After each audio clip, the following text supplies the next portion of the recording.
में एक सेठ जी रहते थे, बड़े अच्छे भगत थे।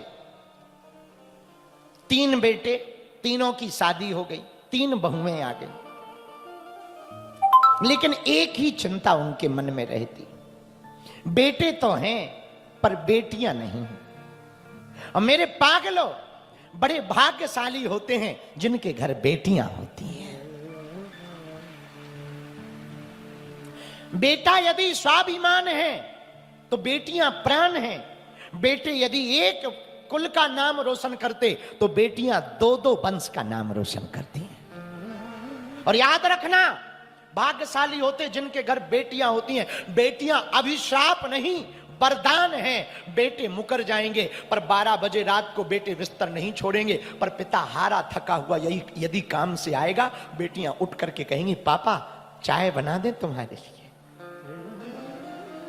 बेटे बिस्तर ना छोड़ेंगे पर बेटियां उठ जाएंगी। मेरे प्रिय जनों, बेटियों को तुम अभिश्राप मत मानो, बेटियों को भोग्या मत मानो, स्त्रियों को तुम भोग्या मत मानो, पूज्या मानो।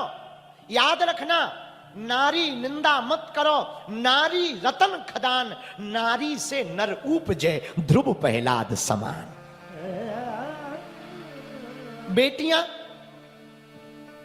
भिखारियों के घर पैदा नहीं होती हैं, जिनका करेजा दान देने का होता है, वे कन्या दान करने का उनके घर होते हैं। एक जगह 2 पुरुष बैठे थे, दोनों आपस में बात कर रहे थे। पुरुष एक व्यक्ति बोला मित्र से, भगवान की हम पर बहुत कृपा है, भगवान ने बेटे ही बेटे दिए। दूसरा चुप हो गया, तो दूसरे से पूछा क्या बात है, तुम चुप क्यों हो गए? बोले हमें तो भगवान की कृपा से बेटियां हैं। तो पहला वाला मित्र बोला कोई बात नहीं, पर हमारे ऊपर तो भगवान की बहुत कृपा है जो भगवान ने 3-3 बेटे दिए हैं। दूसरे मित्र की बेटी छोटी सी 6 साल की वहीं खड़ी थी, हाथ पकड़ के बोली अंकल अंकल एक बात बोलूं? हाँ हाँ बोलो बेटा। अंकल, बेटियां भिखारियों के घर पे पैदा नहीं होती हैं, जिनका कलेजा दान देने का होता है उनके घर पैदा होती है।